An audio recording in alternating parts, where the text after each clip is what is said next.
Okay, so basically I've been asked a lot about gears. I've made a gear video in the past, but I didn't really explain things too well. So what I'm going to try to do is I'm going to try to make a more extensive gear video. So the idea is I'm going to make one based on a cav set, range set, and infantry set. I'm going to basically try to explain the usual typical sets that everyone uses with the best possible in-slot gear. Of course, everything is up to interpretation, so there will be some people who agree with me, some people who won't agree with me, but I'm going to try and cover a lot of things and talk about the alternate gears that you can use if you don't have all the right gears that I'm putting in the video to make. But that's the idea. So hopefully you guys enjoy this. I'm going to make them different videos. So this one today is going to be on cav set. I personally think that most people get luckiest getting the cav mats. So everyone I see, they typically have all of their sets, and their best set tends to be cav. If you have a really strong infantry set or range set, that's pretty good because, well, not everyone has that. I know for my personal sets, my cav set is my strongest. They're all decent. I'm not by any means the best rally lead out there, and I'm not going to include champ gear because champ gear is the obvious best in slot for no matter what you're doing. Alright, so I happen to be in my cav set right now, and I have some mythic pieces, some purple pieces. This is what I use for my cav set. This is not a fully perfect cav set by any means. Jewels aren't there, and the Frostwing Greatsword not best in slot. What you would want to use instead of the Frostwing Greatsword is the Horn Grudgel, which is located in the Forge, of course. So we're going to go ahead and take a look at that, and I'm going to show you which. Here it is, Horn Grudgel. So at Mythic, it's a 42% cav attack. That is, as far as I know, excluding Champ, the best in slot, and maybe even right on par with Champ. If anything, Champ adds army attack stats, which would be better for helping that, but that is what it is. So we're going to go ahead and look at my set again. I don't use that. Most people will at least have a Frostwing Greatsword because it's good for all sets. Least of the sets that it's good at would be the range set, since it offers the least stats for that, but it still could be used there if you wanted to. So for the main hand, I would use a Frostwing Greatsword, and then the Saber Helm. There might be a different in slot for the Saber Helm. I'll go ahead and look in a minute. But the Fire Plate right here is definitely one of the better set pieces that you can use for the chest piece. It's also really good for infantry, so it's made for a 505 as well. This Gargantuan belt, as far as I know, is best in slot.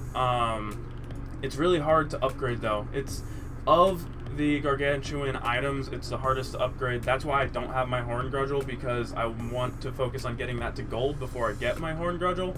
So I'm going to get that to gold, and then I'll get the Horn Grudgel, which only costs 2 of the Gargantuan eyes per level to get. So that's really good. And then, of course, there are all 3 of the drums, which you want to use because that's best in slot. And those can be tedious, I guess, if you're not spending a whole lot of money. If you are spending a lot of money and you are getting a lot of Gargantuan stuff, then that's pretty easy. That's typically the first thing you want to max out because it's the easiest. Plus, it's the cheapest for Ember price and Ember cost. And then you have the Dragon's Fist, which I personally choose. I think it's best in slot. It does a lot of cavalry attack. Obviously, it's a cav set. So with your jewels, the way you want to lay out your jewels, if you're purely focusing on a cav blast set, is to use your cav attack jewels. That's the very first thing, and everyone should know that. Anyone who's a seasoned player does know that. Anyone who's kind of dipping in it has an idea of that. And the biggest mistake I see made when people are putting their jewels into their sets is the fact that they will take a gold jewel that they get and they'll be like, oh, this is so cool, I got a gold jewel, and they'll instantly put it into their gear, but all their other gear pieces have like green jewels or blue jewels, and you don't get the most benefit that way. The way the jewels work is, let's double check because I don't want to give any false information, but I know for a fact the gold jewel is a 20%. So if I go to jewels here, I'm just going to go down. We'll look at range since they're all the same type of percentages. So a gray ranged attack or any attack jewel is 1%, and then green would be 3%, 6%, 12%, 20%. So basically, if you have one gold jewel, and you have blues and greens in the other sets, it's better for you to break down that gold jewel into 4 purple jewels and use those instead, because rather than getting 1 jewel that's 20%, you'll get 4 jewels that are 12% each, giving you 48%. So it's a lot more beneficial if you don't have the jewels already. So that's how you want to go up in jewels, specifically for your blast and really anything. But it's definitely important. It'll make a difference. It'll make your gear look a lot better. So this is the set that I would use for a Cav blast. In my opinion, this is what I use. I will eventually get the Horn Grudgel, so that you can base your own Cav set off of something like this. That's perfectly acceptable. And you can go ahead into into the forge, all of the equipments. Whoops, that's not the forge, that's the trading post. My bad. Anyway, so let's not do cabinet. Let's go to all equipment, and let's go ahead and take a look at what they have for Cav. Oh God. Is this gonna work? Because this is disgusting. There we go, Cav attack. Awesome. So as you can see, the firewall plate at Mythic grants 42% Cav attack. Champion cures 42%. So you can see the champion and the regular are pretty on par. The only thing that's different that really makes the champion that much better is the attack that it's giving right here and the max HP. No one cares about the defense, and upkeep kind of nice. I mean, let's be honest, anyone who's a bigger player, you have a negative upkeep. So if you have the champion pieces, good for you. That's freaking awesome. But I will never have the champion pieces for sure. The hardened carapace is another option that you can use if you don't want to go for the fire plate, but I recommend going for the fire plate. Hardened carapace, see, it gives you the 35% along with the 35% range, so it's really good for an 055 instead of a Cav. And I say 055, it just means infantry, not infantry. It means range Cav set. Range Cav set, and then the 505 is the infantry Cav set. That's just the way you say it, because when you're asking for troops, that's kind of the lingo that everyone goes off of. I'm assuming you know that, but I shouldn't assume anything. Predator pauldrons, I don't know why anyone would use that. I've seen that in some people's Cav sets, and I kind of laugh at it. It's good for the travel speed. It's not good to actually attack with. So I would recommend the firewall plate, 100%. That's what you should use. Let's go look at the helms real quick. I don't know why I started there, but champion helm, 49, beast helm, 35. There's a big jump there. Champion would be nicer, but the beast helm is still really good. But in this case, you can see that the bumble helm actually gives more percentage, which I didn't realize quite entirely, to be completely honest. Never really looked at it too much because I've always used it for my range set, but it has, both of these helmets have been very difficult to rank up and get to a higher level. As you can see, all my other items and gear pieces looked beautiful in orange and mythic, and my beast helm is purple, along with my bumble helm, I believe, is actually blue. I don't even think it's purple. I could have it at purple, but I'm focusing on another piece. Anyway, let's continue. So if you're going to go for this Cav set and you want the best in slot, I recommend going with the bumble helm if you can get it up there. But if you have competing pieces, you might not want to, because the beast helm, that gear set, I mean, there's a few pieces that are useful in that gear set, but the beast helm is pretty much like the most well known. That's what people tend to choose. So that's what I go for with my Cav set. Now let's look at boots. Okay, so we have the gargantuan belt boots. As you can see, 52.5%. That is insane. That's a ridiculous amount of freaking Cav attack. I'm trying not to curse because it's YouTube, you know, but that's a lot of freaking attack. A lot. And then Storm Tacet, another really good one. The difference between these two is the gargantuan belt is purely for a Cav blast. That's what you want to use it for. You don't really want to use it in another set because you're missing out on a lot of percentages for the other stat that you're trying to get better. The Storm Tacet, really good for 505 infantry Cav. As you can see, both 42% right here. So if you can get that, that's freaking amazing. But I'll be completely honest with you, upgrading this gargantuan belt is a hell of a lot easier than upgrading those Storm Tacets. Getting those pearls is one of the most difficult mats to obtain. It's a general consensus among most people I've talked to who are very potent on getting good gear. That's one of the very difficult pieces to get, along with like your ambrosial cups with the halos. Those are also very difficult to get. So if you can get the Storm Tacet, if you do have the Storm Tacet, and if you have it at a better ranking than the gargantuan belt, it is still a good option, and it's good for a 505. But I would use the gargantuan belt if you're going for a Cav blast, which this video is based off of. Champion, as you can see, 56%. It's only 4% better, but then there's the Army Attack, Army Max HP. Again, didn't say I was really going to talk about that much. Untamed Boots, they're really good lower level cav attack, but I don't know how I feel about them. They do offer the Army Max HP, which I know a lot of people are huge HP buffs. HP is good. For me, it's kind of a bystander. Everyone has their preferences. I know really high HP stats can be really useful. So if that's what you're going for, then I would choose the Untamed Legs probably because, well, actually no, I wouldn't even choose that. I'd choose the Storm Tassets. But the Untamed Legs, you do get a good amount of Army Max HP there. I wouldn't really dive into any of these other pieces since they're lower level gear. They're not going to offer nearly anything. See, I have these Honeycomb Legs back from before I even knew how to play the game really, and I thought they were good, but they're pretty much trash. If someone has any of these gears on, I'm going to laugh at them when I see them, as will any other normal good rally lead. So, now we are on the main hand. Frostwing Greatsword. Good choice. It has every single attack stat. It's really good for mixed sets. I personally don't go for a mixed set. I will at some point, just not yet. So I have that cavalry, I have that used for my cavalry attack and my infantry attack for those blasts. That's what I use it for. It would be better to have like 2 of those. I know some people who have 3 of those and they just use them for multiple different sets. So it's not a bad idea, but it's not best in slot by any means. This Horn Cudgel is the best in slot, or Cudgel, I don't know how to say it. I'm sorry if I've been saying it wrong the whole time. Horn Cudgel, it is a 42% cav attack. And we're going to scroll back up here. Champion, I'm not going to talk about either of those. Obviously, they're good. Nectar Orb, that is a good one for an 055. It's really good for a ranged cav set, but that's not the focus of this.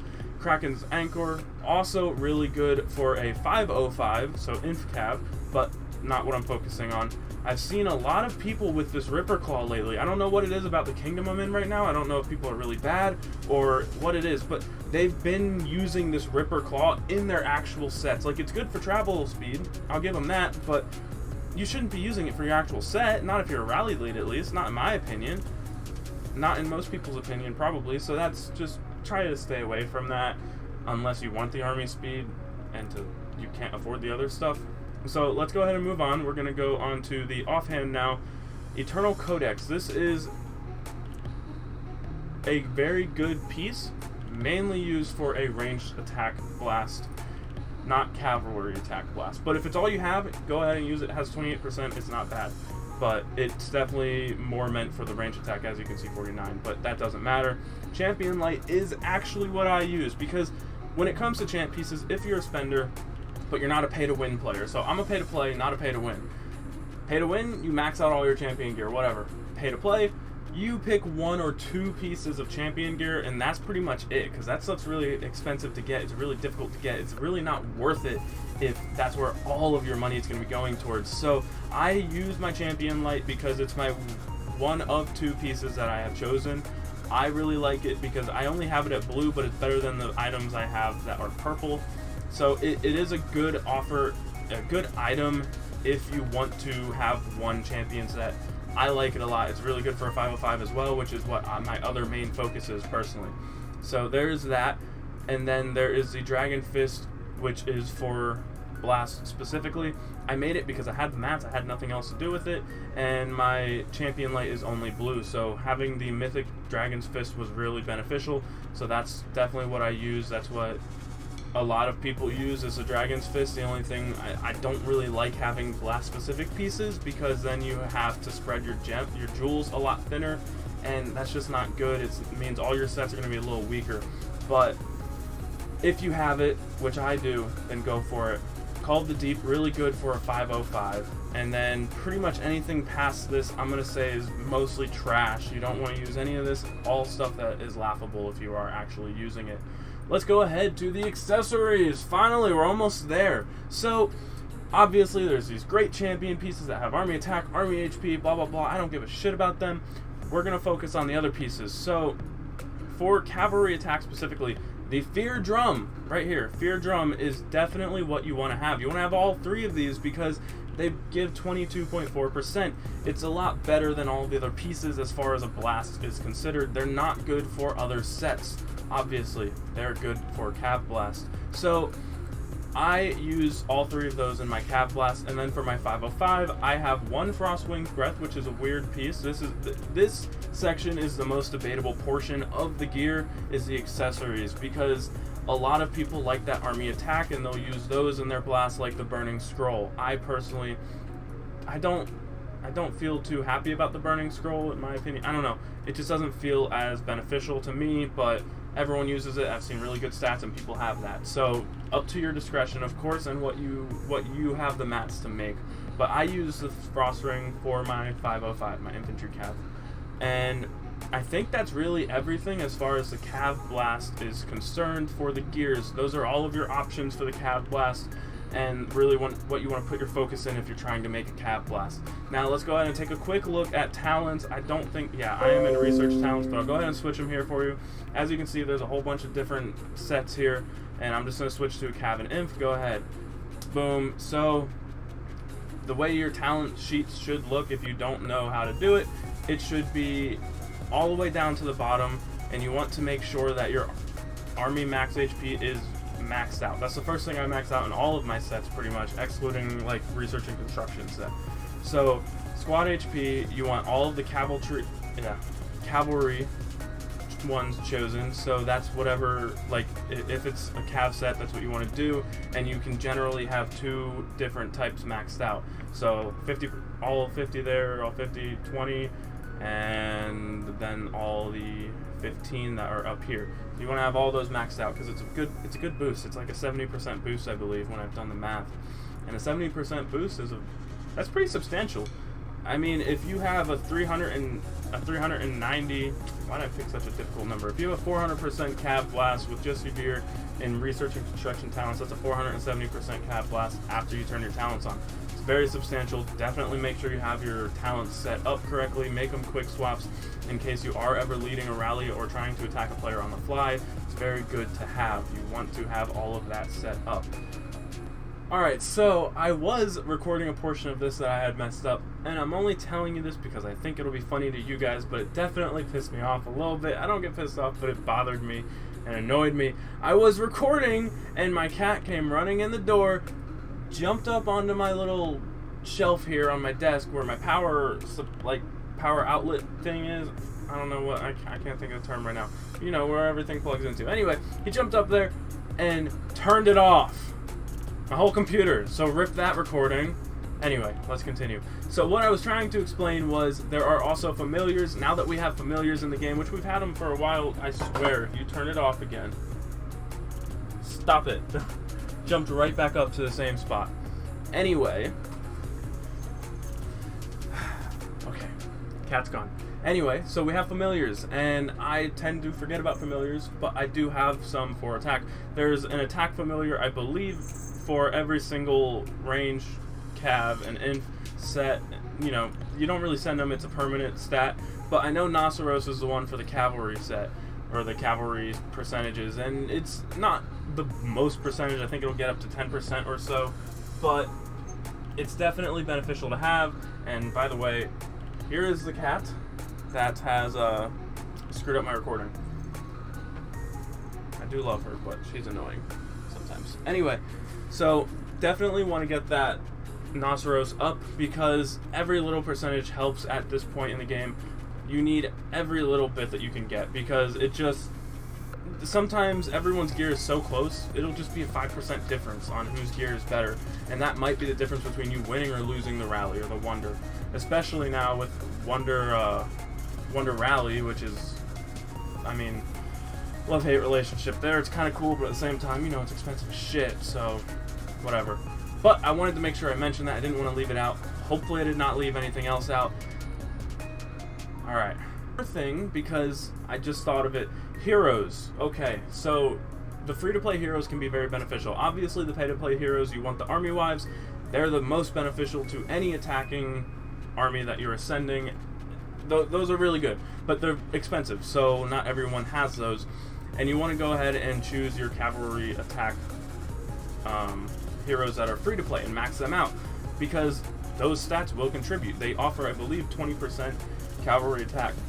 So let's go ahead and through real quick Rose Knight, I know she is cavalry, but she offers an army attack, so it's definitely worth it to use her. Obviously, who doesn't have Rose Knight, especially if you're attacking? It seems like something you would have. Definitely make sure you use her because the army attack stat is great.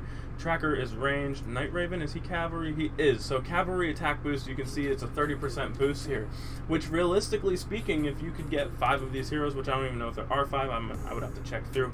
But if you could, that'd be even better than having Rose Knight, really, because it's specifically purely for your cavalry. And it's only the heroes that you send with the march that are going to affect your stats. You're not going to see it on your stats page, but in the battle, it's actually going to be there. So Night Raven is one of them. I don't necessarily want to click through everyone guessing who's who and who has what stats, but go ahead and look through the heroes, choose the ones that offer the cavalry attack, and then max them to gold. Because it's free to play, you can do it. Everyone can do it. And on that note, I think I'm going to say bye and bid farewell to you all. It's been fun. There's going to be a couple more episodes, a couple more informational sessions, whatever you want to call it, a couple more videos that I'm going to do. Is me range attack and infantry attack, and I'm also going to talk about a 505. I might talk about an 055, but I don't have an 055. Anyway, stay tuned, like, subscribe, comment, and yeah, enjoy burning a whole lot of castles, and hopefully you make some awesome sets and don't look like a bunch of dumbasses that we've all seen. Thanks, guys. Have a good day.